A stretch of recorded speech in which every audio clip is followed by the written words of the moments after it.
Hello guys, তো একটা অদ্ভুত একটা ব্যাপার। এখন বাজে হচ্ছে 3:20, 3:20 ঘড়িতে বাজছে 3:20 অ্যান্ড আমিও ঘুমাইনি, আমার মাও ঘুমায়নি। আমি দেখাচ্ছি আমার মাকে কোথায়, আমার মা কোথায় আমি সে তো দেখাচ্ছি আপনাদেরকে। দাঁড়ান আপনাদেরকে দেখায় মা কোথায়, দেখুন দেখাচ্ছি। এই যে এই যে তুমি এখানে একা একা কি করছো? দেখুন এইটা হচ্ছে আমাদের ঠাকুর ঘর, এই যে ঠাকুর ঘর, ঠিক আছে? তুমি এখানে একা একা কী করছো?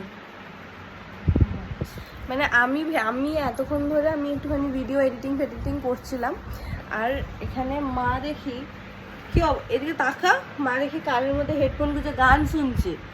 গান শুনতে শুনতে উনি ঘুমাচ্ছে, মানে ঘুমায়নি, মানে চোখ লেগেছে। হ্যাঁ, ভাবতে পারছেন? তুমি মানে কি কি অবস্থা তোমার? তুমি ঘুমাবে না? কটা বাজে জানো?